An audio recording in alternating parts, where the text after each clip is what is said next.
Praise the lord. దైవ మర్మములు మార్చి 17. ఆయన మరణం యొక్క సాదృశ్యమందు ఆయనతో ఐక్యము గల వారమైన ఎడల ఆయన పునరుద్ధానం యొక్క సాదృశ్యమునందును ఆయనతో ఐక్యము గల వారమై ఉందము. రోమా 6:5. మనము ప్రతి విషయములోనూ వ్యక్తిగతముగాను సంఘమునందును యేసు ప్రభువును శిరస్సుగా ఉంచుకొనుటకు నేర్చుకునవలెను.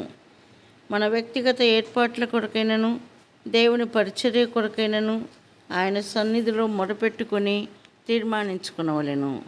సాధారణముగా పెద్ద సమస్యల నిమిత్తం మనం ప్రార్థించదము కానీ చిన్న విషయముల కొరకు ప్రార్థించము. ఆదివారపు పరిచర్యల కొరకై 2-3 పర్యాయములు ప్రార్థించదము కానీ బహిరంగ సువార్త నిమిత్తము ప్రార్థించము. మనము వ్యక్తిగత కుటుంబ సంఘ జీవితములలో ప్రతి విషయంలో ప్రభువును సంప్రదించవలెను. అప్పుడే నూతన జీవము మనలోనికి, కుటుంబంలోనికి, సంఘంలోనికి ప్రవేశించును. యేసుక్రీస్తు ప్రభు యొక్క మరణపు అనుభవంలోనికి వచ్చినప్పుడే పునరుద్ధాన శక్తిని అనుభవించగలము.